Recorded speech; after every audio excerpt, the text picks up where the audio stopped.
हरे कृष्णा, राधे राधे। आप सभी भक्तों पर भगवान विष्णु की कृपा सदैव बनी रहे। आज के इस वीडियो में आप सभी परिवर्तनी एकादशी की व्रत कथा को सुनेंगे और साथ ही जानेंगे परिवर्तनी एकादशी व्रत पारण शुभ मुहूर्त के बारे में। पारण में आपको क्या करना चाहिए, किस चीज़ से आपको पारण करना चाहिए। आप सभी वीडियो को एंड तक जरूर देखिएगा। वीडियो पसंद आए तो इसे लाइक शेयर करें। चैनल पर नए हैं तो चैनल को भी सब्सक्राइब कर लें, साथ ही बेल आइकन को प्रेस कर लें, जिससे आप सभी को व्रत और त्योहारों से जुड़ी संपूर्ण जानकारी देखने को मिलेंगी। तो चलिए जानते हैं। सबसे पहले परिवर्तनी एकादशी के दिन भगवान विष्णु की पूजा का शुभ समय क्या रहेगा और परिवर्तनी एकादशी व्रत पारण का शुभ समय क्या रहेगा, पारण आपको कैसे करना चाहिए। तो देखिए, भाद्रपद माह के शुक्ल पक्ष की एकादशी तिथि 13 सितंबर को रात्रि 10:40 पर प्रारंभ होगी और अगले दिन 14 सितंबर 2024 को रात्रि 8:41 पर समाप्त होगी। इसलिए उदय तिथि के आधार पर 14 सितंबर को परिवर्तनी एकादशी का व्रत रखा जाएगा। साथ ही परिवर्तनी एकादशी की पूजा का शुभ मुहूर्त सुबह 14 सितंबर की सुबह को 7:38 से सुबह 9:11 तक रहेगा।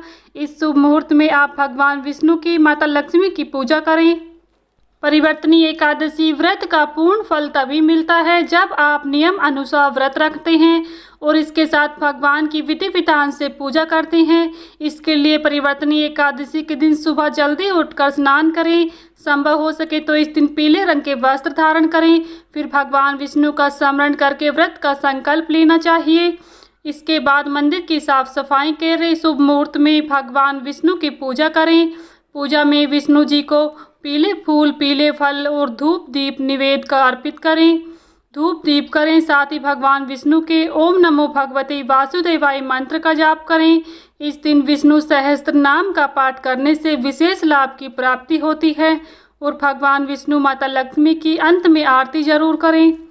एकादशी व्रत का पारण द्वादशी तिथि शुरू होने पर किया जाता है। परिवर्तनी एकादशी व्रत 14 सितंबर को रखा जाएगा और अगले दिन द्वादशी को एकादशी व्रत का पारण किया जाएगा। परिवर्तनी एकादशी का पारण समय 15 सितंबर 2024 को सुबह 6:06 से लेकर सुबह 8:34 तक रहेगा। इस बीच आपको परिवर्तनी एकादशी व्रत का पारण कर लेना चाहिए। पारण को हमेशा शुभ मुहूर्त में करें।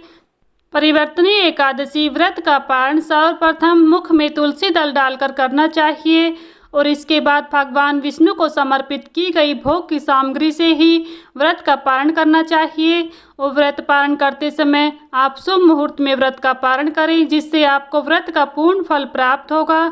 आइए अब बड़े ही श्रद्धा भाव से परिवर्तनी एकादशी की व्रत कथा को श्रवण करते हैं। प्रेम से बोलिए भगवान विष्णु की जय, माता लक्ष्मी की जय।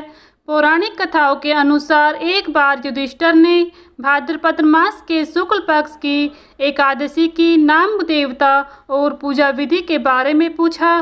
तब श्री कृष्ण जी ने युधिष्ठिर को एक कथा सुनाते हुए जिसे ब्रह्मा जी ने महात्मा नारद को कहा था।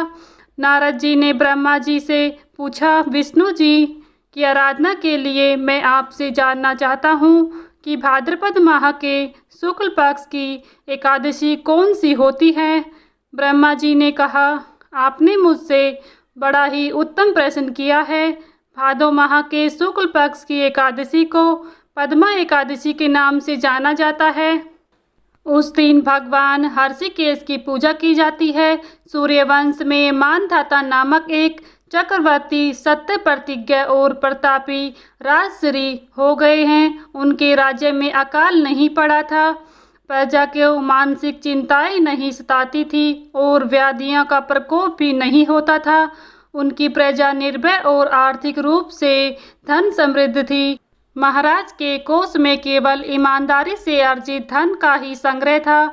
उनके राज्य में समस्त वर्णों और आश्रमों के लोग अपने अपने धर्म में लगे रहते थे। मानधाता के राज्य की भूमि कामधेनु के समान फल देने वाली थी। उनके राजकाल में प्रजा का जीवन काफी सुखमय था।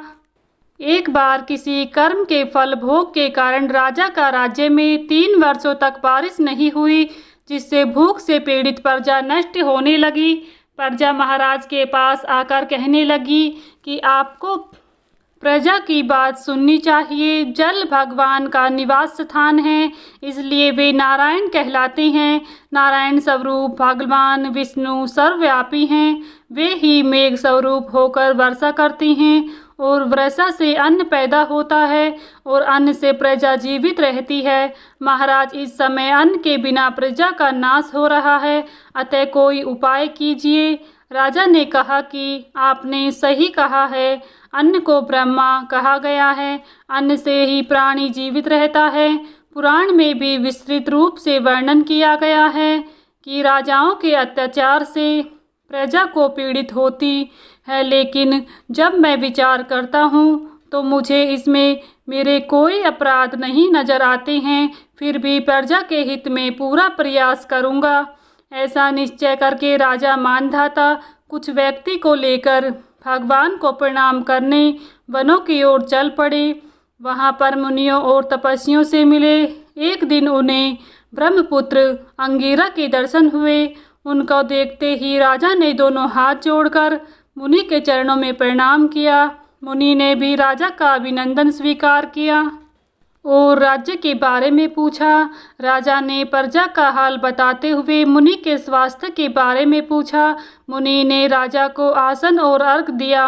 मुनि ने राजा के आने का कारण पूछा तो राजा ने बताया कि मेरे राज्य में सब कुछ अच्छा चल रहा था, लेकिन किसी कारणों से वर्षा का अभाव हो गया है, लेकिन इसका कारण मैं नहीं जानता हूँ। ऋषि अंगिरा बोले, सत्य युग सबसे उत्तम युग है। इसमें लोग परमात्मा के चिंतन में लगे रहते हैं। इस युग में केवल ब्रह्मा ही तपस्वी होते हैं, दूसरे लोग नहीं। तुम्हारे राज्य में एक शूद्र तपस्या करता है और इनकी कारण ही वर्षा नहीं होती है।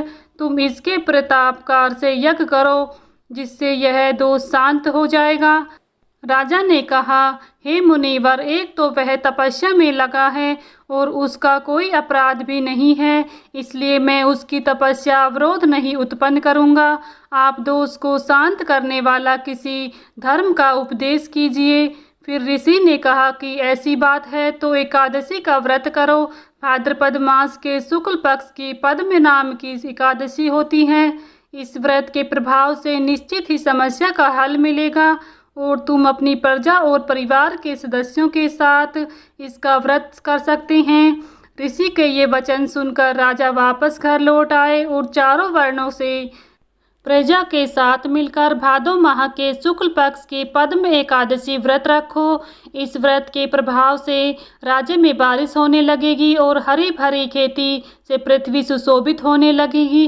प्रभु श्री कृष्ण ने कहा, हे युधिष्ठिर, इस कारण पद्म यानी कि परिवर्तनीय एकादशी व्रत को करना चाहिए। इस व्रत कथा को पढ़ने व सुनने मात्र से व्यक्ति के सभी पापों का नाश होता है। यहीं पर परिवर्तनीय एकादशी की व्रत कथा संपन्न होती है। प्रेम से बोलिए भगवान विष्णु की जय, माता लक्ष्मी की जय, भगवान श्री कृष्ण की जय। अगर आप सभी को हमारी यह कथा पसंद आई है तो प्लीज़ वीडियो को लाइक शेयर करें। चैनल पर नए हैं तो चैनल को भी सब्सक्राइब कर लें, साथ ही बेल आइकन को प्रेस कर लें, जिससे आप सभी को व्रत और त्योहारों से जुड़ी संपूर्ण जानकारी देखने को मिलेंगी। मिलती हूँ नेक्स्ट वीडियो में, तब तक के लिए सभी को राधे राधे, जय श्री कृष्णा।